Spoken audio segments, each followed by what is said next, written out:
እንደው ይሄን ነገር በፈጣሪ ይያለሁ ናሆም እንዳይሰማ እሱ ገና ይሄን ነገር ለመሸገም ገና አቅም የለው ሰማለህ ጀግና ጦር ሜዳ ላይ ነው ሻቅውን የሚያሳየው ከሜዳ ውጪ የሚጮህ ፈሪ ብቻ ነው እስከ መጨረሻው አንፋታም እሺ ማይ ይሄን ነገር ከነገሩሽ ቆይቷል አይደል ለኛ መንገር ከብዶሽ ነው አይደል ምን ነው ይሄ መንገድ ባልገባኝ የምትልበት ቀን በቅርቡ ነው እኔ የሱን ድምጽ ብቻ ልሰማ አታድርገኝ ስመጣ በአካል እንዳገኘው ነው ፈልግ አንተ ወንድሜ ልትሆን አትችልም ዘመን ያለማችን ምርጧ እናት ቆይ አንተ ማድረግ ያልቻልኩን ነገር ነው በማድረግ እየቀናህ ነው እንዴ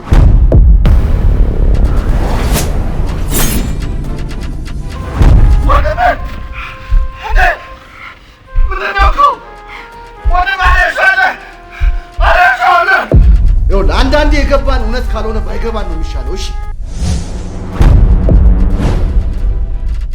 እኔ ላይ ላደረጋችሁ ደግሞ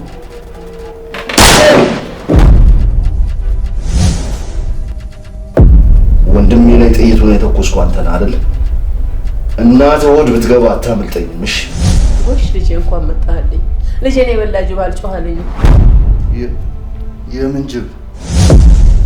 እኔ ሁለቱንም እንዳጣም የፈጠረን ፈጣሪ አይፈርድብኝ እባክሽ ዶክተር የቻላችሁትን አድርጉልኝ አንተ የማንን ወንድም እንደመታ ታውቃለህ ያለ ወትሮው እንደ ልቤን ጭንቅ አለ የምን ደም ነው በጣም ብዙ ደም ፈሶታል ምናልባት ፈጥኖ ቢደርስ በቀላሉ መዳን ይችል ነበር አሁን ግን የመትረፍ እድሉ 25 ከመቶ ነው አይሆንም ዶክተር ይሄ ሰው ማን ነው ይሄን ያህል ባንድ ንግግር ሰውዬውን ያንቀጠቀጠ